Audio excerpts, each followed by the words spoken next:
आज फिर हम नया चैप्टर स्टार्ट करते हैं। अगर आपको पुराने वाले चैप्टर में कोई भी किसी भी प्रकार की प्रॉब्लम है तो पूछ सकते हो। You have 2 minutes.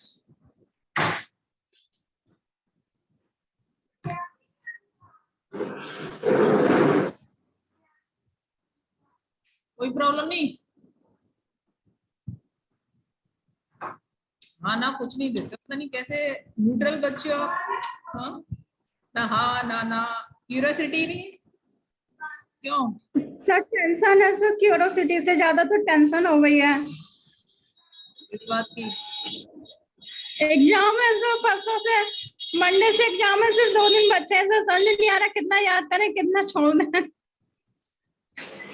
नहीं, क्या बात? एक दिन में 3 दिन वैसे ही है, एक दिन में 3 दिन वैसे ही है, तो वो वैसे ही ऊपर से निकल रहा है सब कुछ सर। इस वक्त तो सर न्यू चैप्टर कौन सा रह गया है सर? एक ही रहा, ह्यूमन डिसीज, लास्ट चैप्टर है। आई होप कवर हो जाए। ओके, मैं तो सोची थी सर जल्दी से कवर हो जाए, उसके बाद आप इम्पोर्टेंट क्वेश्चन हमें बताते हैं जो मेन आने वाले हैं, वो बता दीजिए सर फिर। हो जाएगा, आज हो जाएगा।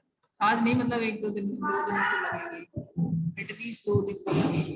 कोशिश करेंगे जल्दी हो जाए। पॉसिबल सर, नहीं है वो मंडे टेंशन, से फिर। नहीं है वो टेंशन, फिर आगे बढ़ सकते हैं, मतलब। जी सर। चलिए, जैसी आप मर्जी। पता नहीं मैं अच्छा पढ़ा रहा हूँ कि आप ज्यादा शेयर हो रहे हो।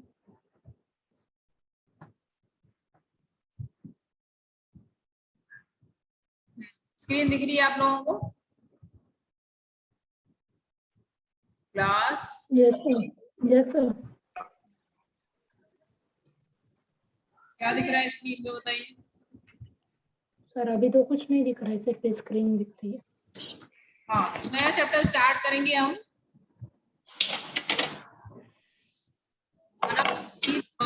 रोग। प्लीज ये पीछे का बैकग्राउंड साउंड थोड़े देर के लिए बंद कर लीजिए। मानव शरीर व रोग, anatomy and disease, human anatomy and disease. तो हम इस पे बात करेंगे।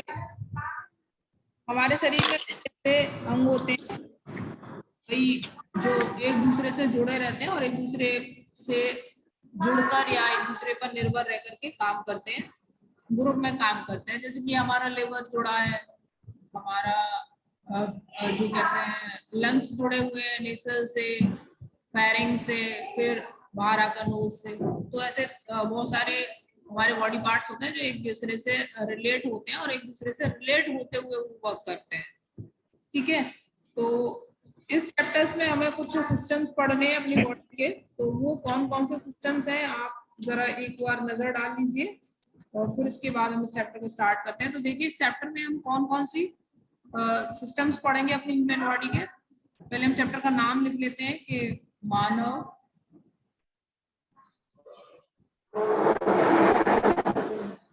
शरीर व रोग। जैसे पहला है पाचन तंत्र,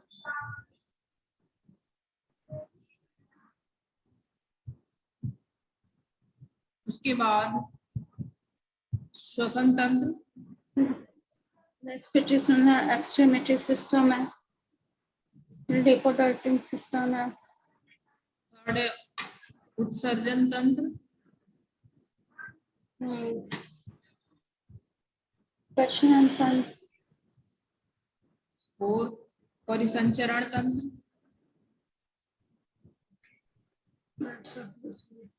प्रजनन तंत्र,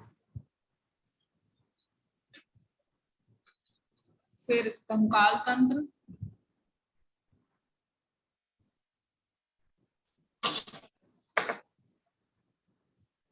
उसके बाद तंत्रिका तंत्र,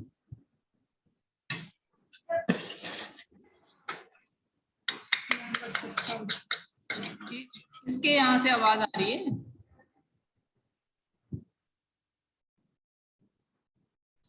उसके बाद अंतःस्रावी तंत्र,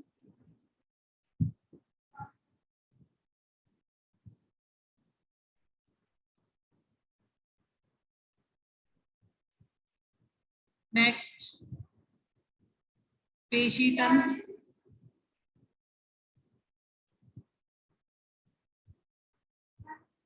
उसके बाद 9 प्रजनन तंत्र। तो ये कुछ सिस्टम्स हैं अपने ह्यूमन एनाटॉमी में जिसको हम पढ़ते हैं, और इसके साथ कुछ डिसीज की बात करेंगे, ठीक है। तो ये हम इसमें पढ़ेंगे, और आज की क्लास में स्टार्ट करते हैं पाचन तंत्र। आगे बढ़े, ये लिख लिया? रिस्पॉन्ड तो कोई करेगा नहीं, एग्जाम अभी बहुत दूर है, इतना स्ट्रेस क्या ले रहे हो। तो देखिए, स्टार्ट करते हैं हम पाचन तंत्र से। और पाचन तंत्र को आप समझ रहे होंगे कि पाचन तंत्र में क्या बात हो रही होगी। किसी को समझ आ रहा है कि हम इसमें क्या डिस्कस करेंगे? सर डाइजेशन सिस्टम, किस तरह से पाचन होता है, कैसे जाता है खाना, किस तरह से स्टमक में क्रिया होती है। वेरी जो भी खाना हम खाते हैं, मान लीजिए आपने बहुत टेस्टी सा खाना खाया, मतलब बर्गर पिज्जा कुछ ऐसा कुछ खाया, तो जैसे ही आपने बर्गर या पिज्जा खा लिया, वो सेल्स तक, हमारी बॉडी को काम करने के लिए सबसे मेन इंपॉर्टेंट चीज क्या है कि सेल में काम होता है। सेल में जो सेल ऑर्गेनल्स होते हैं उनको एनर्जी चाहिए होती है। जब एक सेल को फिर अपना एनर्जी चाहिए होता है, ऐसे ही सारी सेल्स को एनर्जी चाहिए होती है। जब सेल मिल जाते हैं तो टिश्यूज बनते हैं, तो सारे टिश्यूज को फिर एनर्जी चाहिए होती है काम करने के लिए। और जब टिश्यूज मिल जाते हैं तो ऑर्गन बनते हैं, तो एक पूरा ऑर्गन को काम करने के लिए हमें एनर्जी चाहिए होती है। ये हम बोल पा रहे हैं, इसमें भी हमारी एनर्जी वेस्ट हो रही है या यूज हो रही है, तो यहाँ पर भी हमें एनर्जी की जरूरत है। अब वो एनर्जी हमें मिलती कैसे है? अब मान लीजिए आपने बहुत अच्छा खाना खा रहे हो, अब नहीं खा रहे हो बर्गर पिज्जा, तो उसका मतलब ये नहीं कि आपने खाना खा लिया वो आपको एनर्जी तुरंत दे देता है। उसकी कुछ प्रोसेस होती है, उस प्रोसेस को हम क्या पाचन तंत्र में पढ़ते हैं कि पाचन तंत्र या डाइजेस्टिव सिस्टम किस प्रकार से काम करता है और उसमें क्या क्या होता है। जब हम भोजन के पाचन की बात करते हैं कि भोजन पच गया, उसको सुनकर आपके दिमाग में क्या लगता है या क्या कॉन्सेप्ट आता है कि भोजन का पाचन हम इस चीज को कहते हैं? खाना खा लेना ही पाचन हो जाता है या फिर कुछ और कुछ इसका मतलब निकल कर आता है? बोलिए।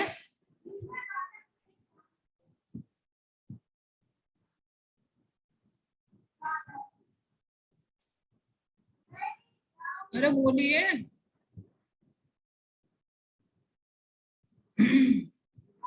क्लास, आवाज आ पा रही है मेरी? जी सर। हाँ, तो जब हम भोजन को पाचन की बात करते हैं तो क्या लगता है कि हाँ सिर्फ खाना खा लेना ही पाचन है, या हमने जो खा लिया वही है सिर्फ? नहीं सर, अच्छा खाना ज्यादा अच्छा होता है, पौष्टिक चीजें खानी चाहिए जिससे शरीर को एनर्जी मिले, कार्बोहाइड्रेट मिले सर, मिनरल्स विटामिन मिले, जो अंदर इंटेस्टाइन्स होती है उनसे एंजाइम्स जो है सीक्रेट होते हैं, जो उस खाने को जो है एब्जॉर्ब करते हैं, उनको मिनरल्स वगैरह सब अलग जाते हैं, फिर स्मॉल इंटेस्टाइन में सर का ये पूरा पार्ट चलता है, बहुत लंबा है सर ये। देखिए, जब भी हम सिर्फ पाचन की बात करते हैं या भोजन के पाचन की बात करते हैं, तो इसका मतलब ये है जैसे ही हमने भोजन खा लिया, उसके बाद जो भी प्रोसेस पाचन तंत्र में हो रही है, उसके बाद भोजन को एब्जॉर्ब करके, उस भोजन को जो हमारी इंटेस्टाइन्स की बॉल होती है एब्जॉर्ब करके, जहां भी एनर्जी की जरूरत हो रही है या जहां भी जिस भी न्यूट्रिशन की जरूरत होती है वहां तक सप्लाई कर देना क्या कहलाता है? हमारा पाचन तंत्र कहलाता है। इसके बाद जो वेस्ट बच जाता है उसको बाहर एक्सक्रीट कर देना। ये पूरा सिस्टम कहाँ पर आता है? हमारे पाचन तंत्र में, मतलब इसको पाचन कहते हैं। अब इसको होता किस प्रकार से है, उसके लिए हमारा पाचन सिस्टम है या पाचन तंत्र है। उसमें देखिए हम क्या क्या होता है, किस प्रकार से होता है, कौन कौन सी चीजें हम देखते हैं एक पाचन तंत्र में, वो जरा सा एक आप डायग्राम देख लीजिए, फिर उसका देखिएगा। हम करते क्या है अपनी डेली लाइफ में, बहुत सारी सॉलिड चीजें खाते हैं, लिक्विड खा पीते हैं या सेमी सॉलिड चीजें खाते हैं, तो बहुत बहुत अलग अलग तरह के हम क्या खाते हैं, फूड जो है हम लेते हैं अपने बॉडी को एनर्जाइज करने के लिए, अपनी बॉडी को एनर्जी प्रोवाइड करने के लिए। एनर्जी के साथ बाकी सारी चीजें, प्रोटीन हुआ, कार्बोहाइड्रेट हुआ, ये सारा प्रोवाइड करने के लिए बहुत सारी चीजों को लेते हैं। तो जब ये चीजें बहुत ही स्मॉल पार्ट्स में टूटती हैं या उनके मैक्रो ये कहें कि मिनिमम पार्ट्स में टूट जाती हैं कि इसके बाद जिस भी फॉर्म में जरूरत है, तो जैसे कि हमने अगर हमने रोटी खा रहे हैं तो उसमें कार्बोहाइड्रेट होता है, तो हमारी बॉडी को कार्बोहाइड्रेट चाहिए, तो इसका मतलब ये नहीं कि हमने सिर्फ रोटी खा लिया तो कार्बोहाइड्रेट मिल गया।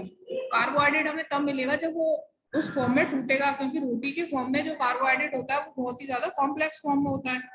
अब उसको जब अपने सिंपलेस्ट फॉर्म में टूट जाएगा तभी तो हमारी सेल्स जो है उसको, जो हमारी इंटेस्टाइन की वॉल है वो एब्जॉर्ब कर पाएगी और वहां से फिर सेल्स में पहुंच पाएगा। तो ये सारी जो क्रिया है हमारी डाइजेस्टिव सिस्टम के अंतर्गत आती है और इस प्रोसेस को हम डाइजेशन कहते हैं। तो देखिएगा कुछ एक डायग्राम है।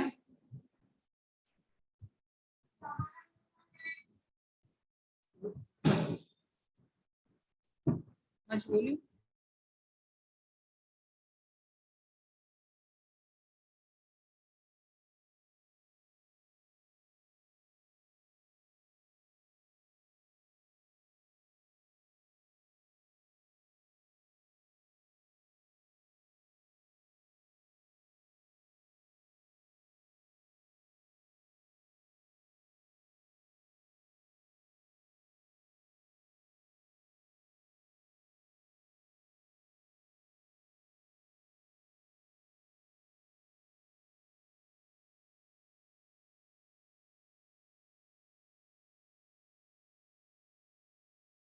दिख रहा है? Yes sir. तो ये आप एक डायग्राम जो देख रहे हो ये पूरा हमारा डाइजेशन सिस्टम का डायग्राम है। अब हम पहले इस डायग्राम के थ्रू समझेंगे, फिर हम जो भी थ्योरी है आपको लिखवाने का प्रयास करेंगे। तो देखिए मनुष्य का जो डाइजेस्टिव सिस्टम होता है उसमें बहुत सारी जो डाइजेस्टिव ग्लैंड्स की होती हैं। ये जो आप देख रहे हो माउथ और माउथ कैविटी, यहाँ से हमारा डाइजेशन स्टार्ट होता है और उस जो प्रोसेस होती है जहाँ यहाँ से डाइजेशन लेने के लिए, जैसे हम खाना लेते हैं उसको अपटेक करना कहते हैं। क्या कहते हैं? अपटेक करना कहते हैं इसको। ये जो आप माउथ कैविटी देख रहे हो इसको मुख गुहा कहते हैं हिंदी में, और ये जो है आहार नाल का पहला पार्ट है। ये क्या है? आहार नाल का हमारे का पहला भाग है जो बाहर की ओर आपको खुला हुआ दिखाई पड़ रहा है, जिसमें कि आपको दांत, जीभ और ये सारे कुछ चीजें आपको दिखाई दे रही। यहाँ हम क्या करते हैं, जो भी खाना हमने लिया है, मान लीजिए हमने सेमी सॉलिड फॉर्म में लिया है या सॉलिड फॉर्म में लिया है, उसको छोटे छोटे पीसेस में डिवाइड करना होता है। ठीक है, यहाँ पर कुछ एंजाइम्स भी आपको देखने के मिल जाएंगे, टॉयलिन मिल जाएगा। ये क्या करता है? भोजन का पार्शियली डाइजेशन कर देता है। पार्शियली डाइजेशन से मतलब क्या है कि जो भी मान लीजिए कुछ कॉम्प्लेक्स फॉर्म में है जो टाइलिन पाया जा रहा है, वो क्या करेगा, अगर मान लीजिए कोई चीज कॉम्प्लेक्स फॉर्म में उसको ब्रेक डाउन करके उसके सिंपलेस्ट फॉर्म में कन्वर्ट करने का प्रयास करेगा, और फिर आगे जो हमारा जीभ है उसमें सलाइवा होता है, और सलाइवा जैसे ही हम खाना खा रहे हैं उसको चबाएंगे। मान लीजिए आपने चावल खाया, रोटी खाया तो और दाल को खाया तो मिक्स करके खाओगे, अपनी रोटी के साथ जो भी सब्जी आप खा रहे हो उसको खाओगे, तो उसको एक सलाइवा के साथ मिलाकर एक जो कहें उसको क्या कहना चाहिए, जो बहुत एक मिक्सी में जिस तरह से अगर रोटी डाल दीजिए, आप सब्जी डाल दीजिए और मिक्स कर दो तो वो जो फॉर्म बन जाएगा, उस फॉर्म में हमारा भोजन आ जाता है।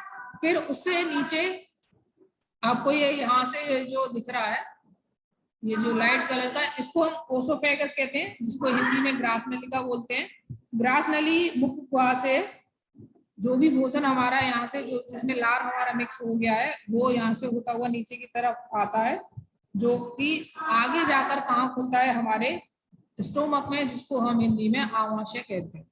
ठीक है, यहाँ से धीरे धीरे होता हुआ हमारे आमाशय में आ जाता है, और आमाशय के बाएं तरफ एक थैली होती है दुपालित डिप्लॉयड जिसको हम बोलते हैं। तो अगर हम इसको देखें स्टमक को, तो ये दो भागों में, अगला भाग जिसको हम कार्डिया कहते हैं और पिछला भाग जिसको पाइलोरिया कहते हैं।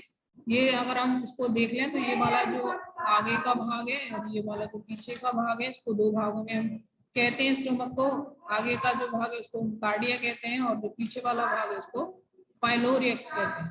ठीक है, इन दोनों के बीच के भाग में एक भाग पाया जाता है। वैसे ये इमेजिनरी हम डिवाइड कर लेते हैं, ऐसा कोई चैम्बर टाइप नहीं होता है। तो जो बीच का भाग है इसको हम फडिक कहते हैं। आमाशय में एक जूस पाया जाता है जिसको हम गैस्ट्रिक जूस कहते हैं। ये बहुत ज्यादा इंपॉर्टेंट है, आप इसको याद रखिएगा। हम इसको लिखवा देंगे, लिखवाएंगे जब भी। आमाशय में एक गैस्ट्रिक जूस पाया जाता है जिसमें एक अम्ल भी पाया जाता है जिसको हम हाइड्रोक्लोरिक अम्ल कहते हैं, HCl कहते हैं।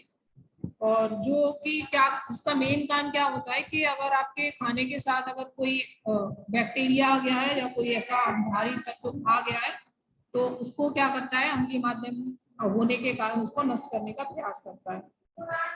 जो गैस्ट्रिक जूस है और HCl है, इसके प्रभाव से भोजन जो होता है, जैसे कि हम कह रहे थे सलाइवा मिलने के बाद जो फॉर्म बनती है उसके बाद उसमें अगर गैस्ट्रिक जूस और HCl का मिल जाता है तो एक फॉर्म बनती है। उस फॉर्म को हम कहते हैं काइमा।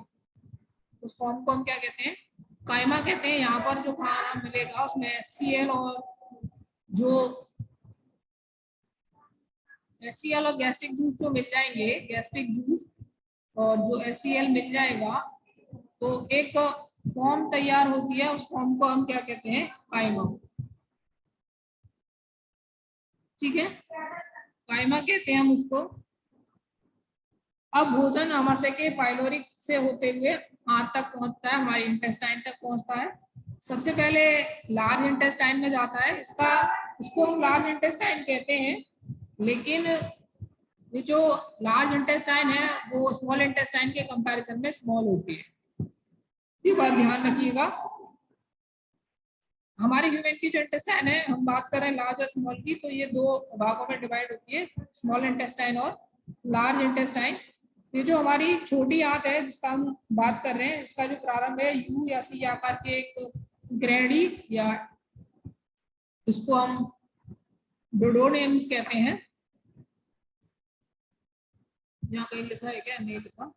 वहां से स्टार्ट होती है, यहाँ क्लियर नहीं दिख पा रहा है इस डायग्राम में। और इसके पिछले भाग को इलियम कहते हैं। और प्राणी के जो पित्तवाहिनी अग्नाशय नली में खुलकर अपने जो भी खाना उसमें आया उसको छोड़ती है। इलियम की जो हम लास्ट वाले पार्ट को हम कह रहे हैं, स्मॉल इंटेस्टाइन के जो लास्ट वाला पार्ट है, मान लीजिए स्मॉल इंटेस्टाइन आपको दिख रही है, यहाँ अगर इसका कुछ लास्ट वाला जो पार्ट है उसको हम इलियम कहते हैं। और इलियम की जो इंटरनल वॉल होती है उस पर जैसे आपने माइट्रोकार्डिया पढ़ा होगा तो माइट्रोकार्डिया में आपने सिस्टीज पढ़ी होंगी। सिस्टीज जैसी यानी कि उंगली के समान संरचनाएं होती है, बहुत छोटी छोटी। तो उन वो क्या करती हैं, वो जो हम जिसको हम उंगली के समान संरचनाएं होती हैं जिसको हम भंज कहते हैं, जिसको हम भंज कहते हैं, इनका काम क्या होता है, ये स्मॉल इंटेस्टाइन के सरफेस एरिया को बढ़ाते हैं। क्या करते हैं, सरफेस एरिया को बढ़ाते हैं। क्योंकि हमारा इंटेस्टाइन है और खाना इतना है तो उसको एब्जॉर्ब करने के लिए जितना ज्यादा सरफेस एरिया होगा उतनी जल्दी उसका एब्जॉर्प्शन हो पाएगा। ठीक है, इसके बाद बड़ी आंत इलियम के जो लास्ट पार्ट है, इलियम का जो लास्ट पार्ट है वो बड़ी आंत में खुलता है। और बड़ी आंत के दो भागों में करते हैं उसको। एक जो पहला भाग है जिसको हम आगे का भाग अगर मान लें, ये जो यहाँ से यहाँ तक का भाग है इसको लार्ज इंटेस्टाइन का जो आगे का भाग है हम उसको कोलन कहते हैं। और जो पीछे का भाग है, हम जो पीछे का भाग है उसको रेक्टम कहते हैं। ये जो आपको रेक्टम दिखाई पड़ रहा है, ये जो लास्ट पार्ट है, यहाँ से इसको हम मान सकते हैं कोलन, और ये जो लास्ट यहाँ तक का पार्ट है इसको हम रेक्टम कहते हैं। ठीक है, ये जो लार्ज इंटेस्टाइन है वो रेक्टम में जाकर खुलती है, जहाँ पर हमारा जो भी फूड वेस्ट होता है वो स्टोर होता है। ठीक है, और वो जो भी फूड है बाद में एक्सक्रीट हो जाता है। तो ये कुछ हमारा डाइजेशन सिस्टम का प्रोसेस था।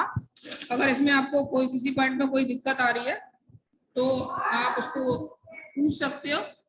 और आगे बढ़ते हैं, इसके बाद हम पाचन ग्रंथियों की बात करते हैं। पहले हम इसको लिख लेते हैं, इसको आप स्क्रीनशॉट ले सकते हो, हटा दें इसको। यस। Very good. तो देखिए हम इसका थ्योरिटिकल पार्ट लिख लेते हैं। हमने बताया कि मनुष्य का आहार तंत्र, पाचन तंत्र, आहार नाल तथा इससे संबंधित कुछ ग्रंथियों से बना है। सबसे पहले हमने बात करी थी आहार नाल की। या एलिमेंट्री कैनाल सबसे बड़ा पार्ट होता है। तो एलिमेंट्री कैनाल डिवाइड कहाँ कहाँ होता है उसको आप समझिएगा। सबसे पहला हम बात करते हैं एलिमेंट्री कैनाल की या आहार नाल की। आहार नाल, इसमें देखिए आता क्या क्या है। इसमें हमारा मुख आता है, मुख गुहा आती है,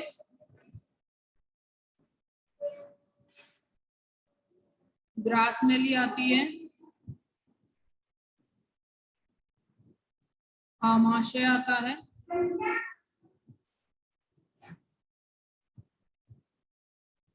हाथ आती हैं तथा मलाशय या जिसको हम रेक्टम कहते हैं वो आता है। ठीक है, अब हम एलिमेंट्री कैनाल या आहार नाल को किस किस पार्ट में हम पढ़ते हैं वो देखेंगे। सबसे पहला हम पढ़ते हैं इसमें मुख गुहा, जैसे कि हमने आपको डायग्राम में दिखाया था। मुख गुहा जिसको हम इंग्लिश में बक्कल कैविटी भी कहते हैं।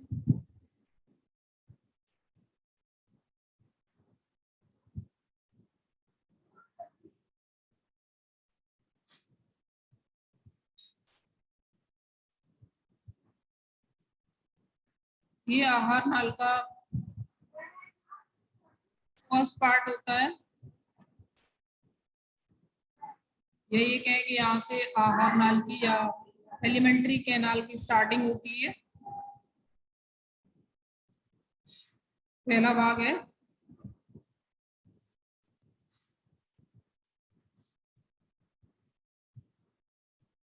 जो बाहर खुलता है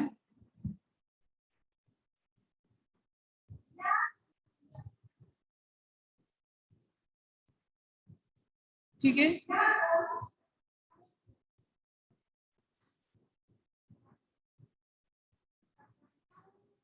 तथा अंदर ये ग्रासनी से जुड़ा होता है। ग्रासनी या ग्रासनली जिसको हम कोसोफेगस कहते हैं।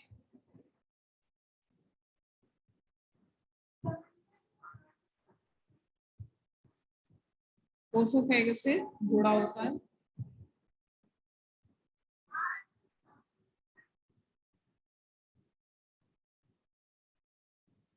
अब मुखगुहा में क्या क्या होता है ये तो आपको पता है। मुखगुहा में 32 टीथ होते हैं और एक हमारी टंग होती है, और जहाँ पर भोजन को चबाया जाता है और उसमें लार मिलाया जाता है, जहाँ पर आपको बहुत सारे डाइजेस्टिव एंजाइम्स भी पाए जाते हैं, टॉयलेट पाया जाता है।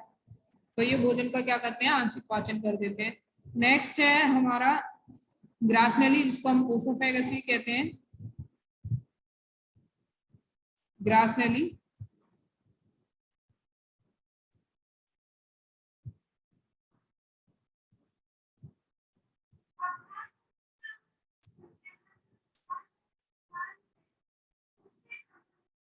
इसमें क्या होता है कि मुख गुहा से आपने जो भी भोजन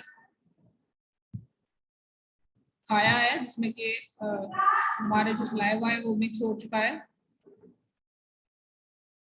गुहा से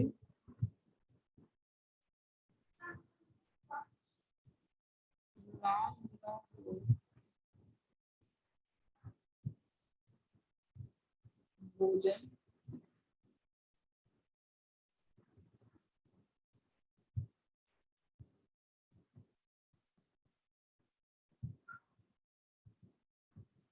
निगल द्वार जिसे हम गूलेट भी कहते हैं, गूलेट के द्वारा ओसोफेगस या ग्रासनली में जाता है।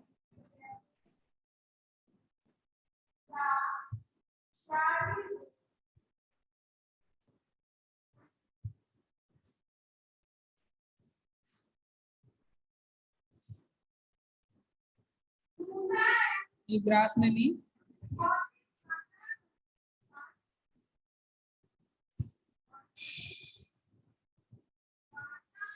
एक लंबी नली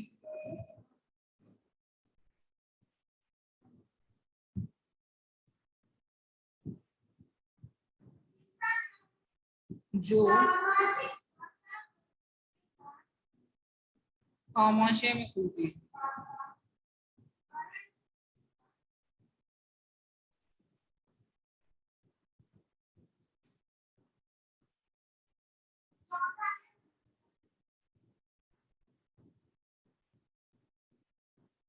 इसमें कमाकुंचन,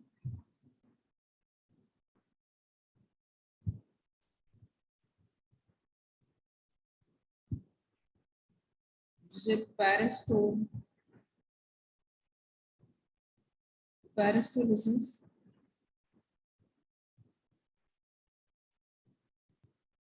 गति के कारण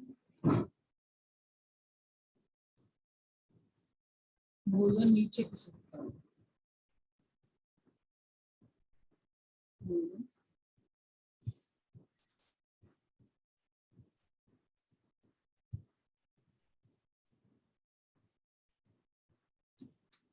भोजन नीचे खिसकता है, ठीक है। यहाँ पर लेकिन ओसोफेगस में कोई डाइजेशन नहीं होता, मतलब कोई भी ऐसा एंजाइम्स वगैरह नहीं होते जिससे कि यहाँ डाइजेशन। ये लिख लिया, आगे बढ़े।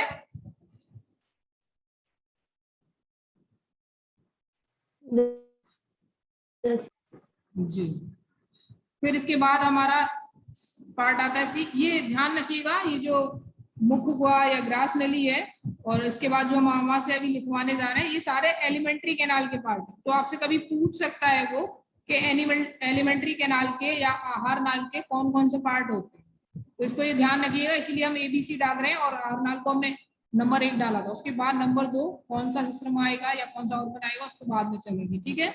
तो इसको ध्यान रखिएगा। आमाशय,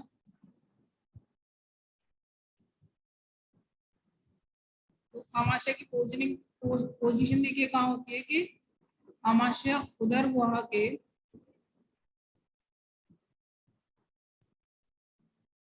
बाईं तरफ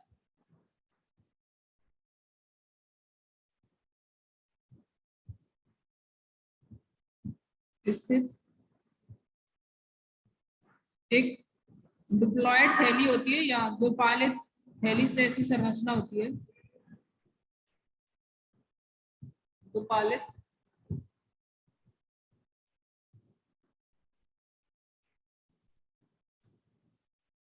थैली समान संरचना होती है,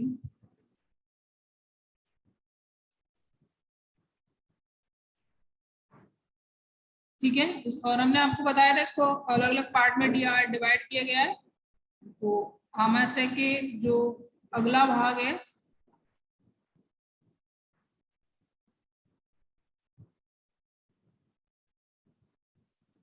उसको हम क्या बोलते हैं, कार्डियक,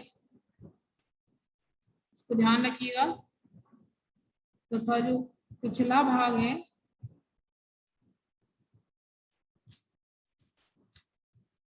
उसको हम पाइलोरिक कहते हैं।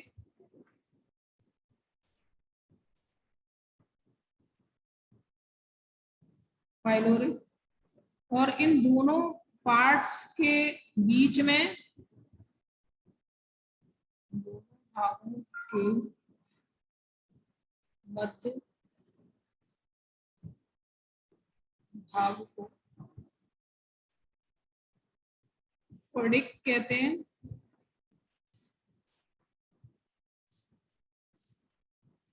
और यहाँ आमाशय का, या जिसको हम क्या कहते हैं, स्टोमक जो कहते हैं, यहाँ का बहुत ही इंपॉर्टेंट क्वेश्चन है जो बहुत बार पूछा जाता है कि आमाशय से जठर रस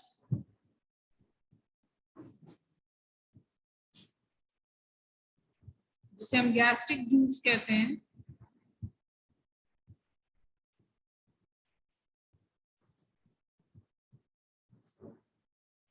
तथा इसके साथ ही हाइड्रोक्लोरिक अम्ल, जिसको HCl के नाम से आप जानते होंगे,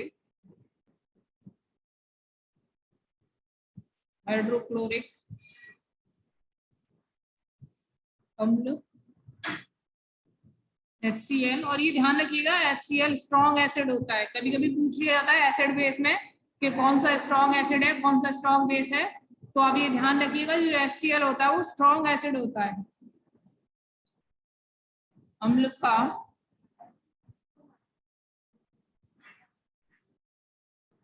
श्रावण होता है।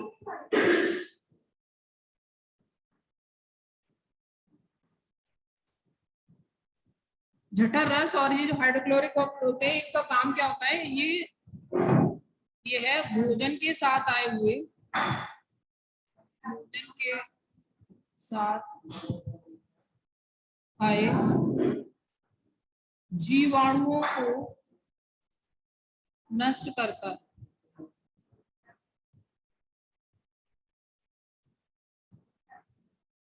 ठीक है, इसके बाद हमने एक और बात बताई थी, जब भोजन में गैस्ट्रिक जूस और हाइड्रोक्लोरिक अम्ल मिल जाता है तो क्या बनता है,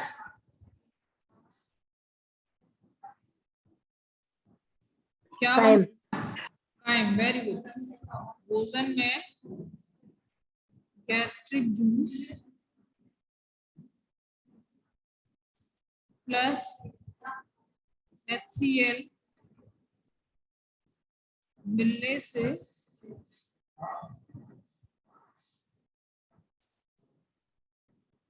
भोजन काइम में परिवर्तित हो जाता है।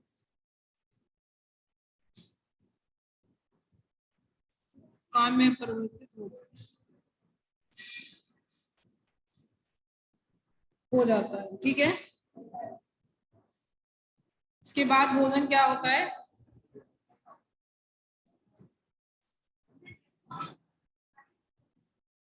अब भोजन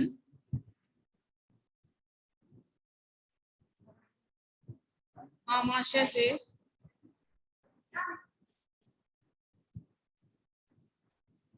पाइलोरिक, जो पाइलोरिक पार्ट है, भाग से होता हुआ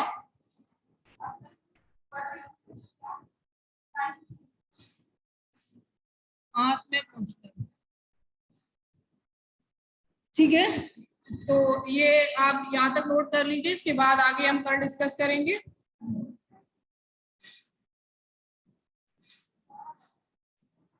यहाँ तक किसी को कोई प्रॉब्लम?